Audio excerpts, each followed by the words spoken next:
2024 সালের ডিসেম্বর জম্মু ও কাশ্মীরের পুঞ্চ জেলায় ভারতীয় সেনাদের ওপর প্রাণঘাতী হামলা। স্বভাববশতই ভারত পাকিস্তানকে সন্দেহ করে, কোনো রকম তদন্ত ছাড়াই চলে দোষারোপ। দ্রুত প্রতিক্রিয়া দেখায় ভারত, সীমান্তে বাড়ায় টহল। ভারতের নিষ্পেষণে অতিষ্ঠ কাশ্মীর, স্থানীয় বাসিন্দারা কার্যত নয়াদিল্লির চাপিয়ে দেয়া সেনা শাসনের বিপক্ষে। তাদের একটা দলেরও আছে ভারতের কেন্দ্রীয় বাহিনীর আক্রোশ। তাই কাশ্মীরের হামলার সব ছক বহিরাগতদের নয়, ভেতরের বারুদের বিস্ফোরণের ঘটনাই বেশি।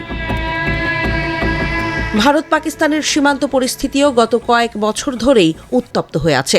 দুই দেশের মধ্যে হুমকি পাল্টা হুমকির নতুন কোনো ঘটনা নয়, তবে এবার উত্তেজনায় নতুন রং চড়েছে। পুরো কাশ্মীর দখলে নেয়ার ঘোষণা এসেছে সীমান্তের ওপার থেকে।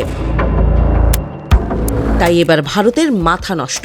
ভারতীয় সেনাপ্রধান জেনারেল উপেন্দ্র দ্বিবেদী বলেছেন, যদি আমাদের বাধ্য করা হয় তাহলে আমরা আক্রমণাত্মক হতে পারি। জেনারেল দ্বিবেদী বলেছেন, আমরা ব্যবসা করতে আসিনি, আমরা সীমানা রক্ষায় প্রতিশ্রুতিবদ্ধ। তবে এই হুমকি ওপারের দেশ গায়ে মেখেছে কিনা, নাকি এটা শুধু ভারতের স্ট্যান্ডবাজি, সে নিয়েও খোদ ভারতেই প্রশ্ন উঠছে। কাশ্মীরের পরিস্থিতি বদলাতে বড় ভূমিকা রেখেছে 2019 সালের অগস্টে 370 অনুচ্ছেদ বাতিলের সিদ্ধান্ত। জেনারেল দ্বিবেদী দাবি করেছেন, এরপর থেকে কাশ্মীরের যুবকদের মধ্যে বিভ্রান্তি কমেছে, স্থানীয়ভাবে বিদ্রোহও কমে গেছে।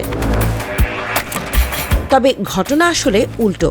ভারতের অবরোধ আর নিয়ন্ত্রণের কারণেই কাশ্মীরের আসল খবর বাইরের দুনিয়ায় কম আসছে। সাধারণ কাশ্মীরিদেরকেও রাখা হচ্ছে মিডিয়া থেকে অনেক দূরে। যদিও ভারতীয় সেনাপ্রধানের দাবি কাশ্মীরিদের পরিচয়ের প্রশ্ন মিটে গেছে, তবে ঘটনা তেমন নয়। এখনও কাশ্মীরের ঘরে ঘরে আজাদির স্লোগান, বহু কাশ্মীরি স্বাধীনভাবে বাঁচতে চায়। ওদিকে পাকিস্তানও বন্দুকের নল তাক করে আছে। ভারতীয় সেনাপ্রধানের হুঁশিয়ারির পাল্টা আঘাত হানতে প্রস্তুত তারা। পাকিস্তানের সেনাপ্রধান আগেই বলেছেন, প্রয়োজনে তারা কাশ্মীরের জন্য 10টি যুদ্ধ করতেও রাজি আছেন।